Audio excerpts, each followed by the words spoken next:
పొత కొట్టిస్తాంలో, పొత కొట్టిస్తాం చిగిని.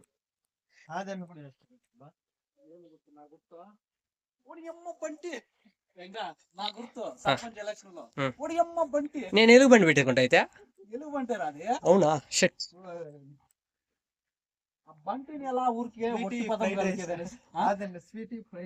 అది అది పెద్ద కథ ఇది. ఓహో ఏ ఇందాక ఇక్కడ బొస్ కొట్టించినప్పుడు లేదు, ఇప్పుడు నీకు మంచి మాటలు గుర్తొచ్చినాయి. అది పాము కనిపించింది కదా, అది ఎందుకు ఎగరేసుకుంటావా? నువ్వేమంటావు? నేనేం చెప్తా, నువ్వు రక్త పింజరంటే వాడు వెంకటేశ్వరుడికి బొస్ కొట్టేది రాంటుంది, బొస్ కొట్టిస్తాము మేము అన్నాము. అంతేముందే ఎవరెవరు బొస్ కొట్టించండి అబ్బా మీ ఇద్దరు. నడుచుకోమని పోతాడు, మేము ముగ్గురు దొల్లుకొని పోనీ, మనకేమన్నా బాధ? టెన్షన్ ఏం లే. స్ట్రీట్ లైట్లు ఒకటి ఆన్ చేస్తా, ఆన్ చేసుకుంటా, లైట్లు తీసుకురండి సరిపోతుంది. తెలియరా అట్లా మంచి పనులు నేను నచ్చవు నాకు.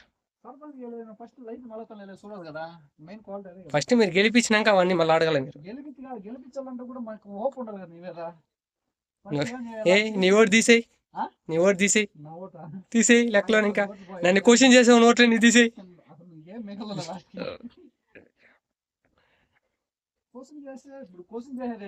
నువ్వేం చేస్తావు మాకు తెలిస్తేనే కదా క్లారిటీగా. ఇప్పుడు రాజకీయ నాయకులు కదా అవసరం లేదు.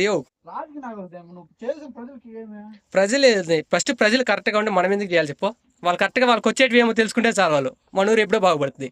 వాళ్ళు తెలుసుకునే నిన్నెందుకు నిలబెడతారా సర్పంచ్? వాళ్ళకి అది అవసరం లేదురా, వాళ్ళకి 500 2000 ఇస్తే చాలు వాళ్ళకి. 500 2000 ఆ కాలంలో అట్లా 10,000 ఇచ్చే మర్చిపోతాను అట్లా అట్టగా ఉంది. ఎమ్మెల్యేలు ఎంపీలు కంటే సర్పంచ్ వాళ్ళకి ఎక్కువ అయిపోతాయండి పైసలు. నువ్వు చెప్పేది బాగుంది. ఇప్పుడు వాటర్ ఒకటి చెప్పబ్బా, ప్యాకెట్ ఒకటి నువ్వు చేస్తావా? క్వార్టర్ అవసరమా?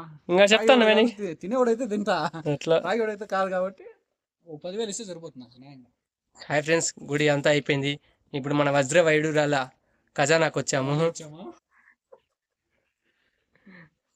ఎందుకు